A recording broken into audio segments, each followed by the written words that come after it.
அனைவருக்கும் வணக்கம். முதலமைச்சர் மு.க.ஸ்டாலின் அவர்கள் அப்படியே விஜயை காப்பி பேஸ்ட் பண்றாரு. அவரு போலயே பேண்ட் போடுறாரு, அவரு போலயே சட்டை போடுறாரு, அவரு மாதிரியே நடக்கிறாரு. பாத்தீங்களா, நேத்து நடந்த இளைஞரணி மாநாட்டுல கூட ரேம்ப் வாக் போட்டு நடக்கிறாரு. விஜய் அவர்கள் எப்படி வர்றாரோ அதே போல ரேம்ப் வாக்ல வராரு. அதே போல துண்டை வாங்கி ஸ்டைல அப்படி கழுத்துல போட்டு போடுறாரு.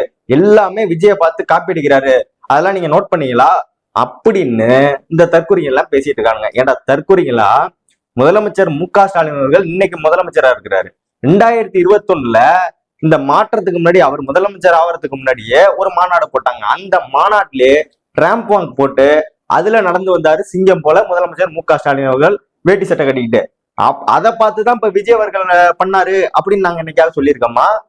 இல்ல இந்த ஆதவ் அர்ஜுனா டேனி யாதவ் இருக்கான்ல, சிங்கம் பட டேனி யாதவ், அவன் சொல்லிட்டு தெரியுறான், நம்ம முதலமைச்சரும் நம்ம விஜய்க்கு ஃபேன் தான் நம்ம தலைவருக்கு, அவர் போலவே பேண்ட்டை போடுறாரு, அவர் போலவே சட்டை போடுறாரு அப்படிங்கிறாங்க. ஏன்னா பேண்ட்னா அண்ணன் மட்டும் தான் போடணுமா, இல்ல விஜய் மட்டும் தான் பேண்ட் போடுறாரா? இல்ல கேட்கறோம், தெரியாம தான் கேட்கறோம். நாங்க ஜட்டி போட்டிருக்கோம், உங்க அண்ணனும் ஜட்டி போடுறாரு, அப்ப எங்களை பார்த்து தான் போடுறாருன்னு சொல்லவா? இல்ல குட்டி போட்டிருக்காரு, அது எங்களை பார்த்து தான் போடுறாருன்னு சொல்லவா? இல்ல சீமானை பார்த்துதான் சில விஷயம் எல்லாம் பண்ணிட்டு இருக்காருன்னு நாங்க சொல்லவா? இல்ல ஏதாவது சொல்லவா? இல்ல என்ன எதுக்காக தற்கொலைன்னு சொல்றாங்கன்னு இப்ப அது புரியுதா இல்லையா உங்களுக்கு? முதல்ல உங்களை தற்கொலைன்னு சொல்றது விமர்சனம் பண்ணணும், இவங்களை ட்ரோல் பண்ணணும் அப்படிங்கிறதுக்காக கிடையாது. ஒரு இலவும் தெரியாம பேசாங்கடா தற்கொலைங்களா, அது தயவு செஞ்சு கத்துக்குங்கடா அப்படிங்கிறதுக்கு தான் உங்களுக்கும் சேர்த்து தாண்டா அரசியல் பண்ணிட்டு இருக்கோம் எல்லா கட்சியும். நீங்க என்னடான்னா மேலும் மேலும் தற்கொலை ஆகிட்டு இருக்கீங்க. நம்ம பேசதான் இன்னும் தற்கொலை ஆகுறானுங்க.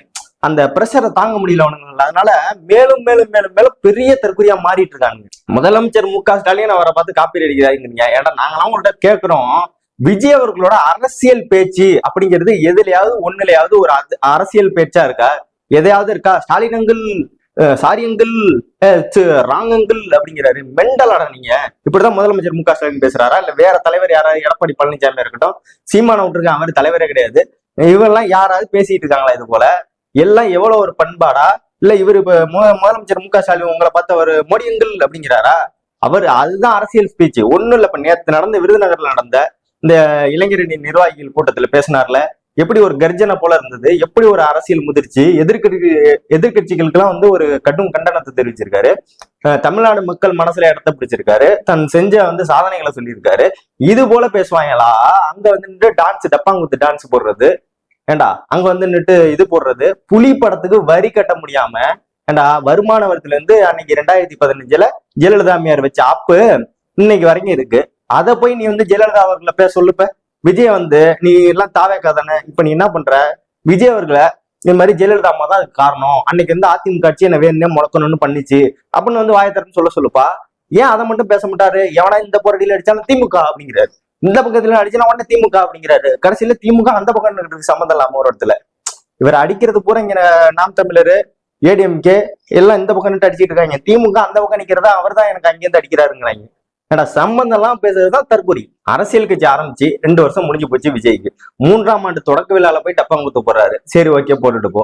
3 வருஷத்துல ஒரு தடவையாவது பிரஸ் மீட்டை சந்திச்சிருக்கியா? ஒரே ஒரு தடவை ஆரம்பிக்கிறப்ப சும்மா 4 வாரத்தை பேசிட்டு அப்படியே மறைச்சிட்டு ஓடிட்டாங்க.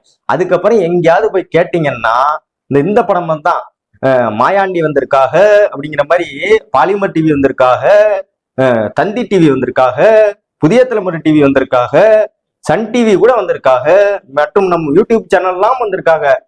பேசுப்பா விஜய் அப்படின்னு சரட்னு ஓடுறாரு கிடந்து.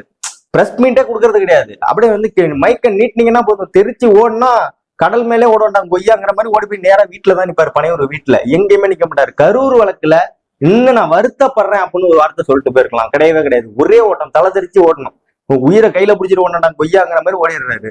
எல்லாம் ஓடி போயிட்டு நாங்க தான் மாற்று சக்தி, நாங்க தான் தூய சக்தி அப்படின்ட்டு தருதலை மாதிரி, எப்படி தருதலை மாதிரி நிக்குது. மாயண்ணே வந்திருக்காக, மாப்பிள்ள மொக்கச்சாமி வந்திருக்காக, மற்றும் நம் உறவினர்கள்லாம் வந்திருக்காக. வாமா மின்னல். இந்த மின்னலுங்கிறா, மின்னல் மாதிரி சரட்டுன்னு போகுது. அப்புறமா மின்னலுங்கிறா, மின்னல் மாதிரி பரட்டுன்னு போகுது. நாங்க ஓட்ட பந்தயமா பார்க்க வந்திருக்கோம். அண்ணனை ஃபாலோ பண்ணணும் இல்லையா? தலைவர் விஜய் அவர்களை ஃபாலோ பண்ணணும் இல்லையா? அதனால அந்த தொண்டர்கள்லாம் யாரு, தற்கொலைகள்லாம், பெரிய அணிலோட குட்டி போட்ட சின்ன அணில்கள்லாம் என்ன பண்ணுது, நம்ம இவர் எப்படி ஓடுறாரோ அதே போல நம்ம எங்கேயாவது திமுக மாநாடு போட்டோம், இல்ல ஒரு மீட்டிங் நடக்குதுன்னு வச்சுங்க, அங்க நின்றுன்னு வச்சுங்க, தாவே கடா அப்படின்ட்டு டபுக்குன்னு வண்டியில போறாங்க, டிவி கேடா அப்படின்ட்டு டிவிக்கேன்னு கத்திட்டு போயிடுறாங்க. நம்ம திரும்பி பாக்குறதுக்குள்ள அந்த எல்லைக்கு போயிடலாம். ஏன்னா வண்டியில போறதே 100ல போயிடலாம். சரக்கு இன்னும் கொண்டுடுவாங்கன்னு தெரியும், இல்ல உள்ள பிடிச்சி போட்டுவாங்கன்னு தெரியும். அதனால என்ன பண்றாங்க, இங்க வண்டி நீங்க பேசிட்டு இருப்பீங்க, இங்க இப்படி ஏதோ சவுண்ட் தான் இருக்கும் டிவிக்கு, அதுக்குள்ள போயிடும் அந்த கடைசிக்கு. அதே போலதான் பண்ணிட்டு இருக்காங்க ஒவ்வொரு மாநாட்டிலையும். இவனுங்களுக்கு வந்து இது வந்து ஒரு என்டர்டைன்மெண்ட். அவங்களுக்கு வந்து பாலிடிக்ஸ் எல்லாம் இல்ல, உங்களுக்கு மக்கள் பிரச்சனை இல்ல, கல்வி நிதியை நம்மளுக்கு தரலடா, அது வேண்டாம் எனக்கு தேவையில்ல, எனக்கு வந்து டிவிக்கே தான் தெரியும். நம்மளுக்கு தர வேண்டிய நிதியை எதுவுமே தர மாட்டாங்கடா, அதெல்லாம் எனக்கு தேவையில்ல. தமிழ்நாட்டுல இந்திய திணிக்கிறாங்கடா, அதெல்லாம் எங்களுக்கு தேவையில்ல, நாங்களே பிள்ளைங்க எங்களுக்கு இருக்கு, நாங்க செய்வோம் ப்ரோ அப்படின்ட்டு அவங்க ஒரு தனி ஸ்பீச்சை போட்டுக்கிட்டு, ஏடா இது மாதிரி இருக்கிறதுக்கு திருத்தணும்னு நினைச்சா கொஞ்சமாவது திருந்தணும், இல்லைன்னா அமைதியா இருக்கணும். உங்க விஜய் வந்து அரசியல் பேசுங்க, நீங்களாம் அரசியல் பேசுங்கடான்னு சொல்ல, தயவு செஞ்சு வாய மூடிட்டு இருங்கடா, எதுக்கடா குறுக்காலையும் மறுக்காலையும் ஓடிட்டு கிடக்கீங்க அணில் குஞ்சு மாதிரி அப்படின்னு தான் எல்லாருமே கேக்குறாங்க.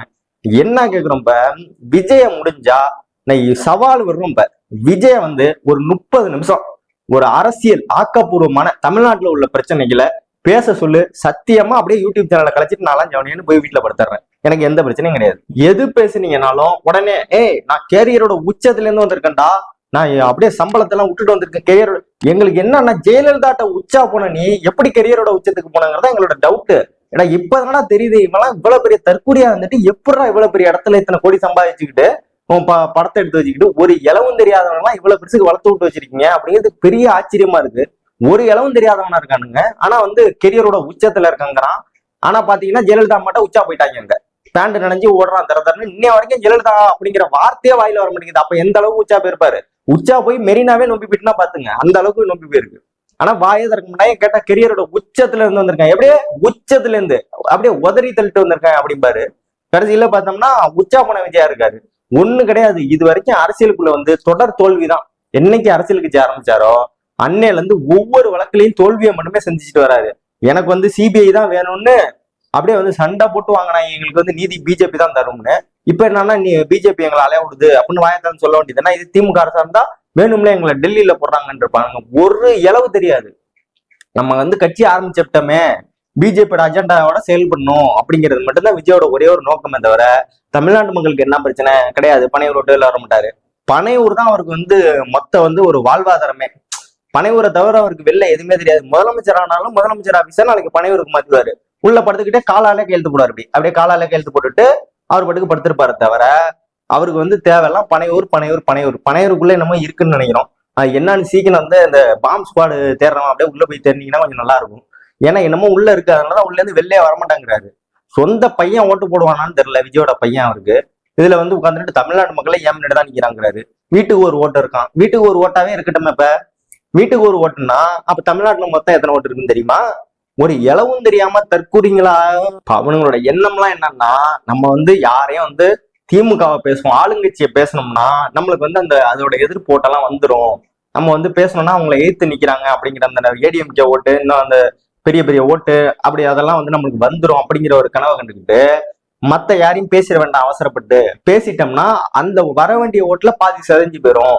அதனால நம்ம என்ன பண்ணணும், முதல்ல வளர்ற வரைக்கும் பிஜேபியையும் திமுகவையும் பேசணும்னா நம்ம வந்து பெரிய ஆளு, அவங்க எதுவுமே நம்ம பண்ண மாட்டாங்க அப்படின்னு நினைச்சுக்கிட்டு விஜய் பேசிட்டு இருக்காரு. ஒரு நிமிஷம் போதும். முதலமைச்சர் மு.க. ஸ்டாலின் அவர்கள் மட்டும் நினைச்சா ஒரே ஒரு நிமிஷம் போதும் விஜய் தூக்கி உள்ள வைக்கிறதுக்கு. ஆனா பண்ணாரா? கிடையாது. இல்ல ஜெயலலிதா இருந்தா இவர் கட்சியே ஆரம்பிக்க விட்டுருக்க மாட்டாங்க. சத்தியமா சொல்றேன், கட்சியே ஆரம்பிச்சிருக்க முடியாது. ஜெயலலிதா அப்படின்னு வாயிலேருந்து வந்துச்சுன்னா தூக்குல தொங்க போட்டிருப்பாங்க நேரம். கரூர் வழக்குல அந்த வார்த்தை வந்துச்சுன்னா கரூர் வழக்குல நேரம் தூக்குல தொங்கிருப்பாரு விஜய். தூக்கு மேடையில நேரம் ஏற்றிருப்பாங்க. அந்த அளவுக்கு தான் ஜெயலலிதாவோட செயல்பாடு இருக்கும். சரி, எல்லாருக்கும் சுயமரியாதையான இந்த இயக்கத்துல இருந்து எவ்வளவு மரியாதை கொடுத்து அவருக்கும் கருத்து சுதந்திரம் கொடுத்து பேச விட்டா, நான் தான் மாற்று, நீங்க வந்து தீய சக்தி, நான் வந்து தூய சக்தி அப்படின்னு சொல்லி அரசியல் காமெடி பீஸா வளர்ந்துட்டு இருக்காரு நம்ம விஜய் அவர்கள்.